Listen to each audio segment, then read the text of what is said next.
The diamond ring was already on Han Seo-yeon's finger when Tae-jun asked, "Can you convince them you're mine?" The crystal chandelier above table 7 scattered white light across the polished marble, while the scent of expensive wine and cedarwood hung beneath the quiet clink of silverware. Seo-yeon stared at the ring. It felt heavier than it looked, cold against her skin, its stone bright enough to expose every tiny tremor in her hand. Across from her, Tae-jun sat perfectly still in a black tailored suit, one hand resting beside an untouched glass of whiskey. He was the man every powerful family in Seoul spoke about in lowered voices, the Korean Mafia boss whose name could end a negotiation before it began. Yet tonight, he had chosen a waitress in a plain black uniform to sit across from him. "You want me to pretend to be your fiancé?" Seo-yeon asked. Tae-jun's dark eyes did not move from hers. "Not pretend badly."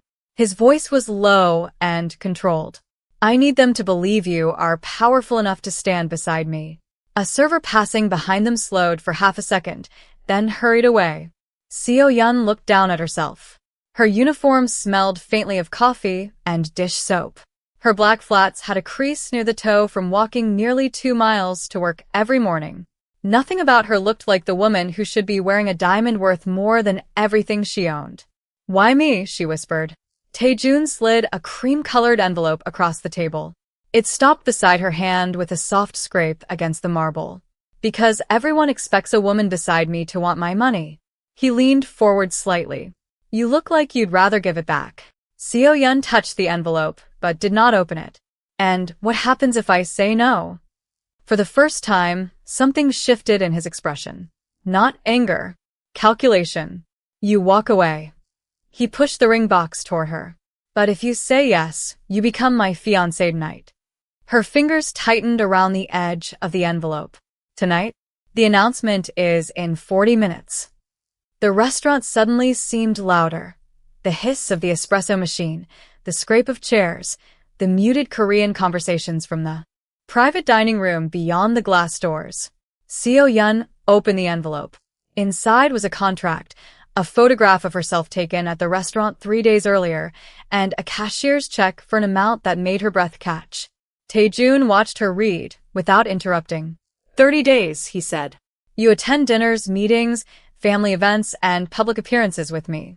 You follow my instructions when we are in front of my people. Outside those events, your life remains yours. Seo-yeon looked up. And why would a mafia boss need a waitress to play his fiancée? Tae-jun's gaze hardened as footsteps approached the private dining room. Because in less than an hour, every powerful family in Seoul will be watching the woman I choose. He stood, straightening his cuff. Then he extended his hand toward her. And tonight, Han Seo-yeon, that woman is you. She stared at his hand, then at the diamond resting against her skin. She had come to work expecting to carry plates. Instead, before the next 40 minutes were over, she would walk into a room filled with Korea's most powerful people as Kang Tae-jun's mysterious, powerful fiancé. 40 minutes later, Han Seo-yeon stood inside a private dressing room beneath a chandelier of cut crystal, staring at a woman in the mirror who barely looked like herself. The black waitress uniform was gone. In its place was a midnight blue gown that brushed the polished floor with every movement, its fabric cool against her wrists.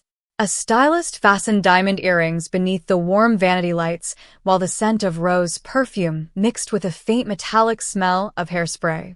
Tae-jun stood near the door, watching without saying a word. Seo-yeon turned toward him. This is ridiculous. No, he said. Walking into that room looking uncertain would be ridiculous. She looked down at the contract still folded in her hand. You said I only had to pretend. You do. Tae-jun stepped closer and adjusted the cuff of his black jacket. But they have to believe you. He placed a small card on the table. 3 names were printed on it. Seo-yeon read them. Chairman Park. Director Choi. Mrs. Yoon. The people most likely to test you. Tonight. Test me how? They'll ask questions you can't answer as a waitress. He paused. So don't answer as one. Seo-yeon looked at him, through the mirror. Then teach me. That changed the room. Tae-jun pulled out a chair and sat across from her, the leather creaking beneath his weight. For the next 20 minutes, he gave her no history lessons, no family secrets, no complicated rules. He taught her the only things that mattered tonight: how to enter a room beside him, how to accept a greeting without shrinking, when to speak, and when silence would carry more authority than words. If someone insults you, he asked, smile. If they insult me, I walk away. His eyebrow lifted. Wrong. Seo-yeon folded her hands. Then what? You stay. He leaned forward. You are my fiancé. If you leave because someone wants you uncomfortable, they control the room. She held his gaze. Then she stood. Again. The second attempt was different. She walked across the marble floor, stopped beside him, and extended her hand with calm precision. Tae-jun looked at it, then at her face. Better. Good enough. For tonight. The private dining room doors opened at exactly 8 o'clock. Warm golden light spilled across the hallway, carrying the scent of grilled beef, pine wood, and expensive perfume. Conversations softened as Tae-jun entered with Seo-yeon beside him. Dozens of eyes turned toward the woman who had arrived wearing his ring. Seo-yeon felt the weight of every stare, but she kept walking. A man in a charcoal suit approached first. Tae-jun, he said, offering a measured smile. His eyes shifted to Seo-yeon. And this must be the waitress. The word landed deliberately. Tae-jun's hand tightened once around his glass. Seo-yeon stepped forward before he could answer. She offered the man her hand. Han Seo-yeon. Her voice was steady. And tonight, I'm the woman standing beside Kang Tae-jun. The man's smile faltered. A few nearby conversations stopped. Tae-jun turned his head toward her, and for the first time that evening, the smallest hint of approval appeared in his eyes. Then an older woman at the center table raised her champagne glass and said, If you're really his fiancée, sit beside me. Let's see what kind of woman he brought into this family. Seo-yeon looked at Tae-jun. He said nothing. She walked toward the empty chair. The room waited. She sat down. And with that single decision, the woman they expected to dismiss had accepted the first real test of her new identity. The older woman's champagne glass remained suspended above the table as Han Seo-yeon took her seat, the silk of her midnight blue gown whispering against the leather chair. Warm candlelight trembled across crystal plates, while the room carried the rich scent of roasted garlic, pine wood, and aged whiskey. Then tell us, the woman said, lowering her glass, what does a woman like you bring to Kang Tae-jun? Seo-yeon felt every gaze settle on her. She remembered Tae-jun's instruction from 20 minutes earlier. If they try to make you leave, stay. But he had never told her what to do when they tried to make her explain why she belonged. She placed both hands lightly on the table. I bring exactly what he asked me to bring. The woman narrowed her eyes. And what is that? Seo-yeon glanced across the table at Tae-jun. He was standing beside the window, one hand around his untouched whiskey, the city lights reflecting faintly across the glass behind him. A reason to believe he chose me, she said. The room quieted. Tae-jun is gaze met hers. He had hired a poor waitress to pose as his powerful fiancée, but now she understood something important. Being powerful did not mean pretending to have money. It meant refusing to let other people decide what you were worth. The older woman smiled thinly. Interesting answer. She turned to a younger man beside her. Bring the contracts. 2 black folders were placed on the table. Seo-yeon looked at them. What are those? Tae-jun finally moved. His shoes made almost no sound against the marble floor as he crossed the room. Business agreements. He stopped behind Seo-yeon's chair. You don't touch them. She looked up at him. Why? His voice dropped so only she could hear. Because tonight, you're my fiancé, not my advisor. There was no anger in the words, only a boundary. Seo-yeon nodded once. Then, give me something I can do. Tae-jun studied her for a moment before taking a folded card from his jacket and placing it beside her plate. Your role tonight has 3 rules. Stay beside me. Never contradict me in public. And if you don't understand something, don't guess. She opened the card. 3 lines. Nothing more. Then she folded it carefully and slipped it into her clutch. Understood. Tae-jun turned away. But before he could take another step, Seo-yeon noticed the room had changed. The guests were no longer watching her like an employee who had wandered into the wrong dining room. They were watching her as if she had already passed some invisible test. The shift was small, but Tae-jun noticed it too. Dinner continued. Seo-yeon followed his rules precisely, speaking only when necessary, listening more than she talked, and keeping her posture straight even when questions were directed at her. Then a silver-haired businessman raised his glass. Tae-jun, surely this arrangement isn't serious. Tae-jun's expression remained unreadable. It is. For 30 days? The man asked. That is what the contract says. Seo-yeon turned slightly toward Tae-jun. 30 days. He looked at her. For the first time, she saw something close to surprise in his eyes. He had not told her that the arrangement had a fixed public deadline. Yes, he said quietly. 30 days. The businessman smiled.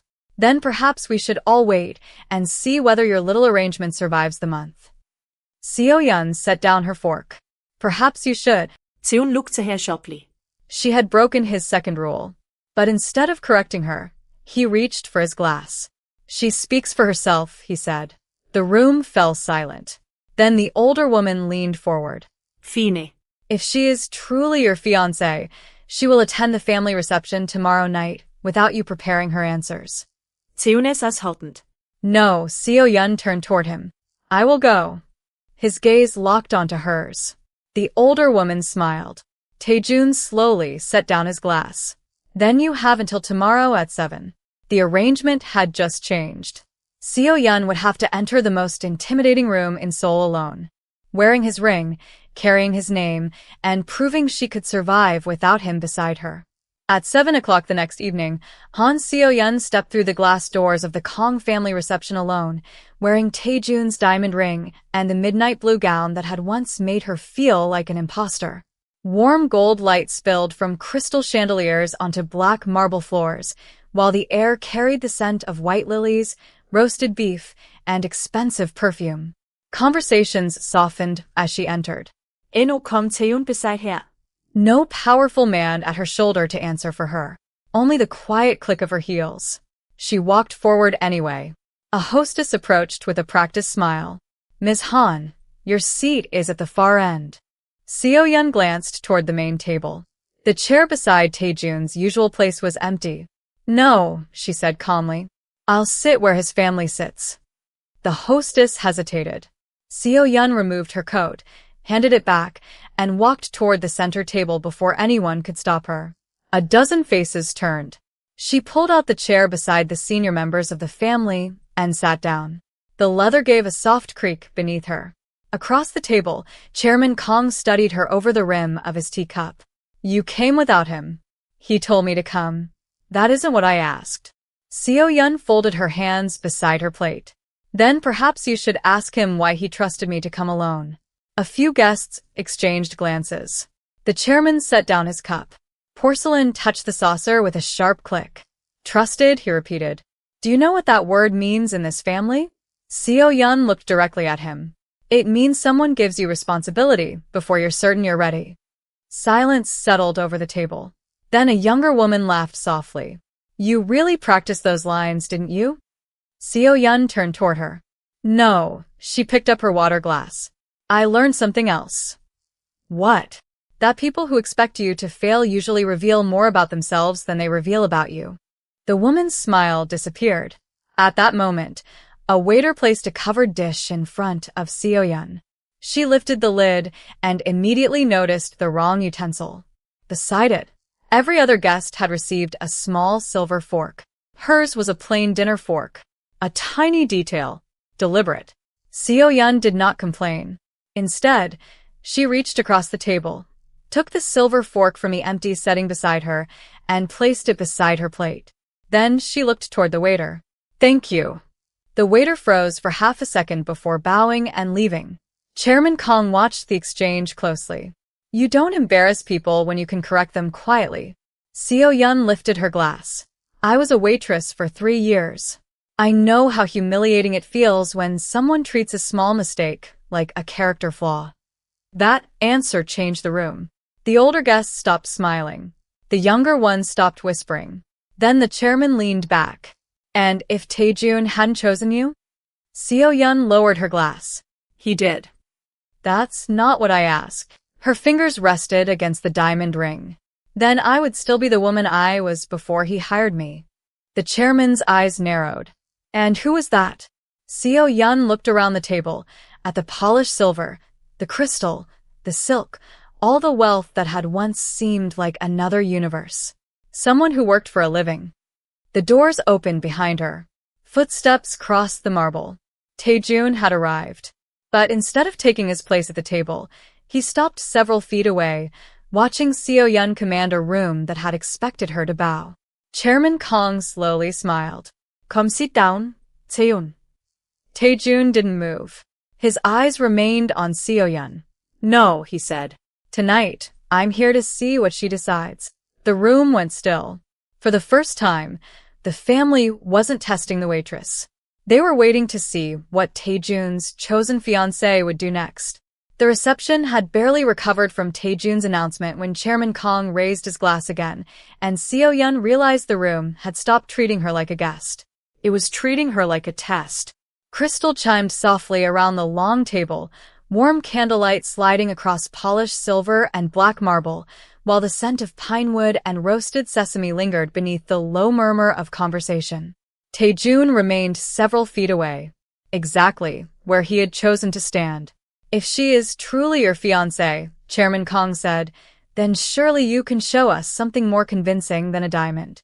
Several guests smiled. Seo-yeon glanced at Tae-jun. His expression did not change, but his eyes sharpened. He walked toward her slowly, the heel of his shoe making a quiet click against the marble. You don't have to do anything you don't want to do, he said under his breath. Then don't make the decision for me, Seo-yeon answered. Tae-jun stopped beside her chair. The room waited. Seo-yeon rose. Her gown whispered against the floor, and the diamond on her finger caught the chandelier light. She placed her hand in his. His palm was warm, steady, and dry. What would a real fiancé do? She asked quietly. Trust her choice, he replied. She looked at him for one long second, then turned toward the watching table. Then let's give them something to remember. Tae-jun understood immediately. He stepped closer and gave her a brief, respectful kiss, the kind meant for a public promise rather than private affection. When they separated, the room was silent except for the faint hum of the air conditioning. Seo-yeon kept her hand in his. No one laughed. No one whispered. Even Chairman Kang slowly lowered his glass. Then Tae-jun looked toward the room and said, She is my fiancée. Treat her accordingly. It was not a request. A few guests nodded at once. Others looked down at their plates. Seo-yeon could feel his hand still around hers, but she did not pull away. Instead, she leaned slightly toward him and whispered, You realize you just made the contract harder. His eyes shifted to her. How? Because now they believe us. A faint curve touched the corner of his mouth. That was the point. Dinner continued, but the atmosphere had changed. When a guest addressed Seo-yeon, she no longer waited for Tae-jun to answer. When someone offered her a seat, she accepted without hesitation. When the conversation turned to an upcoming charity gala, Tae-jun quietly placed the invitation beside her plate. You're coming with me. Seo-yeon looked at the embossed card. As your fiancé? As the woman everyone now expects. To see beside me. She picked it up. And if I refuse? Then I attend alone. She studied his face. Would that make your life easier? Tae-jun's fingers paused around his glass. No, it was the first direct answer he had given her that sounded completely unguarded. Seo-yeon lowered her eyes to the invitation. The contract had been simple when she signed it. 30 days, public appearances, a convincing performance. But tonight, one carefully chosen gesture had changed the arrangement. She had become part of Tae-jun's public image, and Tae-jun had made it clear he wanted her there. Then her phone vibrated inside her clutch. She checked the screen. A message from the event coordinator appeared. Tomorrow's gala requires the fiancé to give the opening address. Seo-yeon slowly looked up. Tae-jun was already watching her. She turned the phone toward him. You forgot to mention this. He read the message, then calmly said, I didn't know. Seo-yeon folded the phone shut. Then tomorrow, you don't get to prepare my answers. Tae-jun helhergæse. Agreed. The woman he had hired to play a powerful fiancée had just been given a microphone in front of Seoul's most influential people, and this time, she would have to speak for herself. The microphone felt cold against Han Seo-yeon's palm, and 24 hours earlier, she had been carrying coffee through a restaurant. Now hundreds of powerful eyes were waiting for her to speak as Kang Tae-jun's fiancée. Crystal chandeliers cast pale gold across the ballroom, while the low hum of conversation mixed with the scent of lilies, polished wood, and expensive perfume.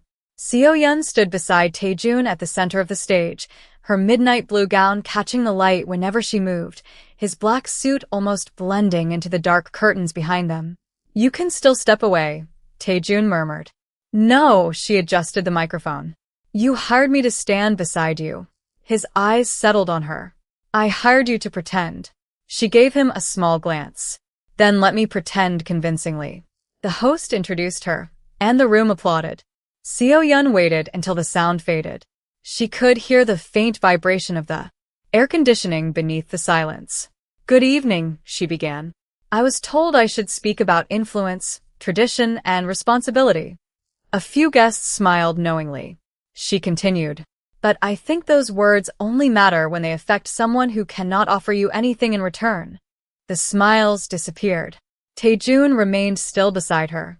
Seo-yeon spoke without notes. She talked about people who worked late shifts, people who stood behind counters while others sat at polished tables, people whose names were forgotten the moment the bill was paid. Her voice never rose. It did not need to. When she finished, the applause came slowly, then filled the ballroom. Tae-jun was the first person to clap. Seo-yeon turned toward him, surprised. He gave her one small nod. After the speech, they moved through the reception together. Guests who had once ignored her now approached with careful smiles. One influential businessman bowed slightly. "Your fiancée has presence, Tae-jun." Tae-jun answered, "She does." Another guest looked at Seo-yeon. "You certainly don't speak like someone who has spent her life serving tables." Seo-yeon smiled politely. "Serving tables taught me how to listen."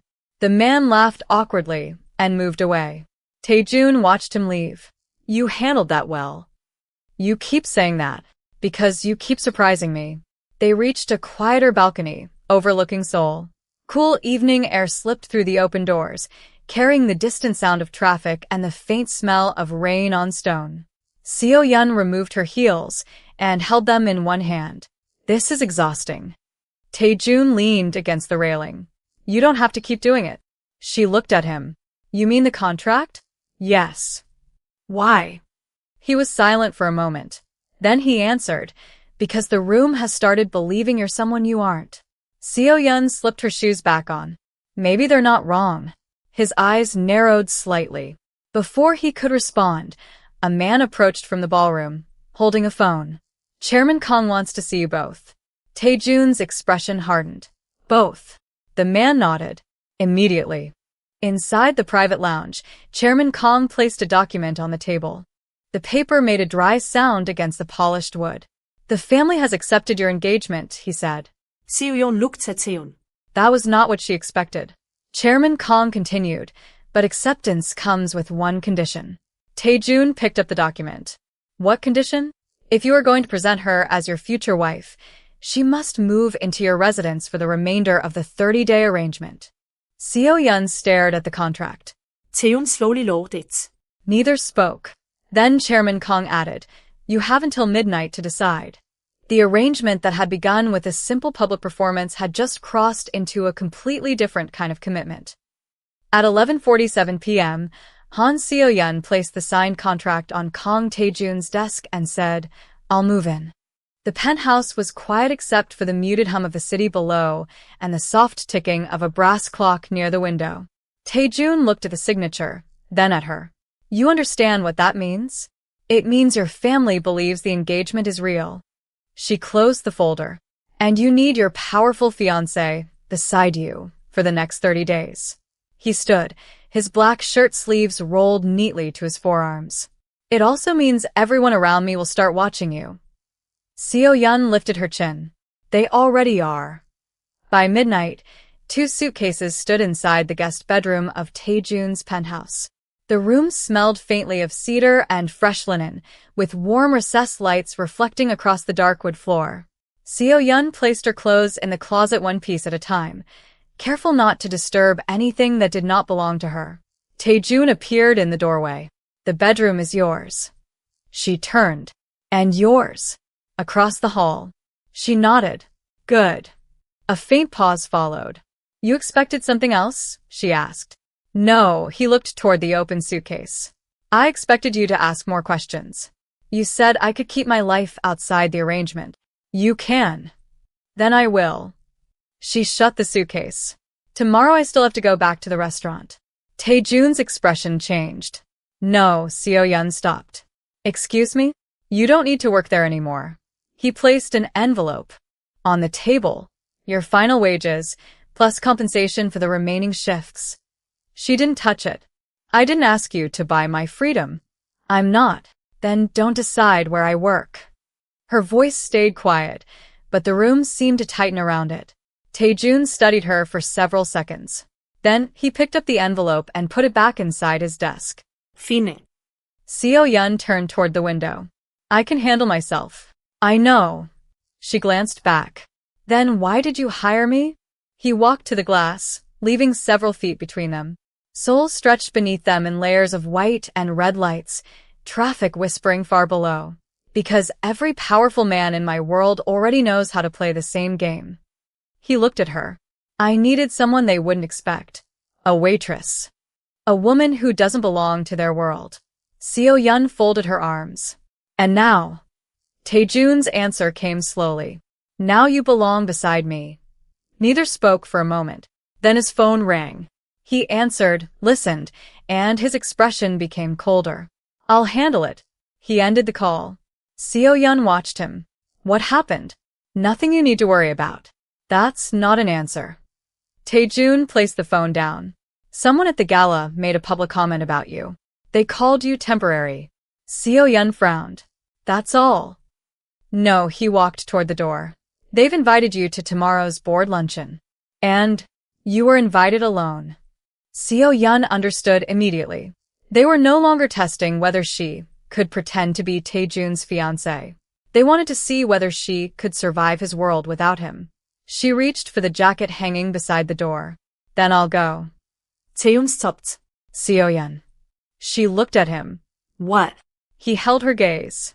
If they try to make you choose between being respected and being accepted, choose respect. She nodded once. I was planning to. The next morning, the car arrived at 9. Seo-yeon stepped inside wearing a tailored cream suit, Tae-jun's diamond ring still on her finger. As the door closed, she looked through the tinted window toward the penthouse entrance. Tae-jun stood there watching her leave.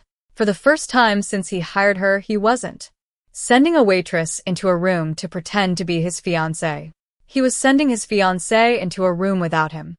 The boardroom doors closed behind Han Seo-yeon with a heavy click, sealing her inside a room lined with dark walnut, frosted glass, and faces that had spent years deciding who belonged and who did not. Morning light cut through the tall windows in narrow silver bands, while the cool air smelled faintly of polished wood and freshly brewed coffee. 12 executives sat around the long table. Tae-jun was nowhere in sight. Seo-yeon placed her cream-colored handbag on the chair beside her and sat down, the diamond ring catching a thin line of sunlight. We were told Kang, Tae-jun's fiancé, would attend, one executive said. I am his fiancé, Seo-yeon answered. That remains to be seen. A folder slid across the table. She opened it. Inside was the original contract she had signed, along with a printed copy of the compensation agreement. Her eyes moved over the final page. 30 days, the chairman said. After that, you disappear from his public life. Seo-yeon closed the folder. That is what I agreed to. Then why are you still wearing the ring? The question hung in the room. She touched the diamond once. Because the engagement is still active. A man near the window leaned forward. No. The arrangement is active. There is a difference. Seo-yeon looked at him. Then perhaps you should ask Kang Tae-jun why he continues to treat it as something more. The room went quiet. She had not expected herself to say it. But she had learned one thing since entering Tae-jun's world. Silence could protect your dignity, but sometimes speaking was the only way to keep it. The chairman pushed another document toward her. Sign this. You will end the engagement today, receive the remaining compensation, and return the ring. Seo-yeon stared at the paper. The pen beside it was heavy, silver, and perfectly aligned with the edge of the folder. And if I refuse? You leave this building with nothing. Seo-yeon slowly picked up the pen. For several seconds, no one moved. Then she placed it back on the table. No, the chairman's eyebrows lifted. No. I agreed to pretend to be Tae-jun's fiancée. I never agreed to let strangers decide when I stopped being one. A chair shifted sharply. Someone whispered beneath their breath. Then the boardroom doors opened. Tae-jun stepped inside. His black coat was still buttoned, rainwater darkening one shoulder, and the cold air from the hallway followed him into the room. He looked first at Seo-yeon, then at the unsigned document. Who asked her to sign that? No one answered. Tae-jun walked to the table and picked up the paper. He read it once, folded it neatly, and placed it inside his coat. The contract ends in 22 days, he said. Until then, she remains my fiancée. The chairman stood. And after that? Tae-jun looked across the table. After that, she decides. Seo-yeon turned toward him. What about you? He looked at her for a long moment. The room seemed to shrink around them. I already decided. He removed the diamond ring from the small case in his pocket, not to take hers, but to place the original box beside her hand. When I hired you, I needed someone powerful enough to stand beside me in public. His voice lowered. I didn't expect you to become the person I would choose even when there was nothing left to gain. Seo-yeon did not move. Tae-jun stepped back from the table. The contract stays. But from this moment on, nobody speaks for her.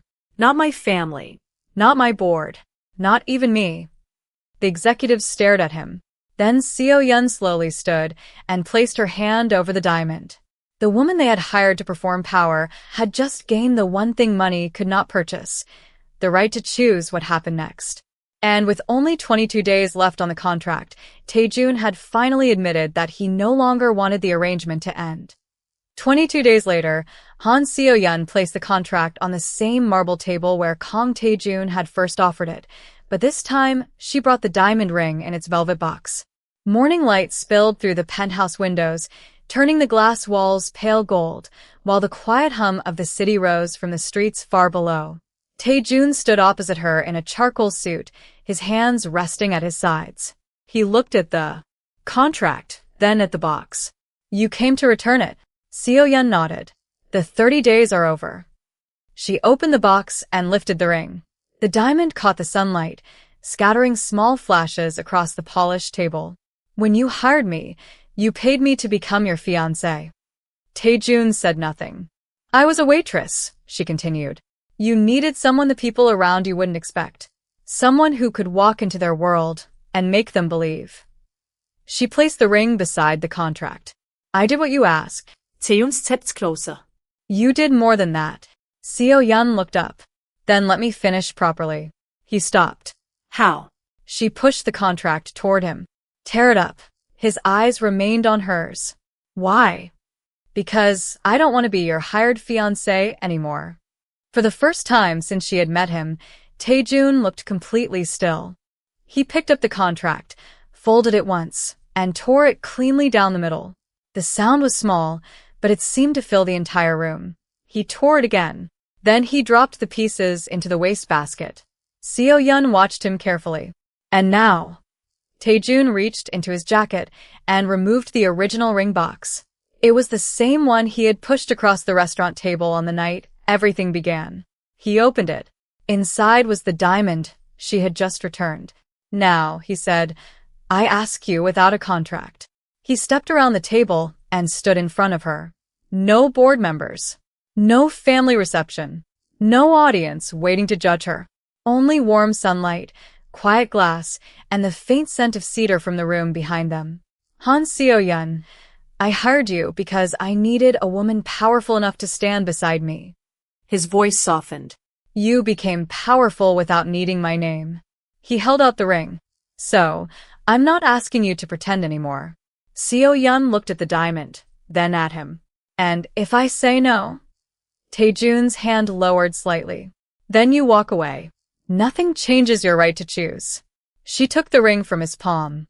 That's the first proposal you've made that sounds like mine to accept. A small smile crossed his face. Is that a yes? Seo-yeon slipped the ring onto her finger. Yes. But this time, I choose it.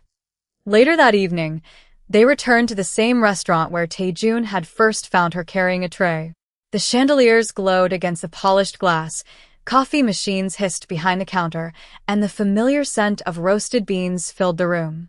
Seo-yeon looked around once, then reached for Tae-jun's hand. He held it. No contract sat between them. No performance waited ahead. When they walked out together, the diamond on her finger caught the city lights, and the woman who had once been hired to pretend she belonged beside a powerful man no longer needed to pretend at all.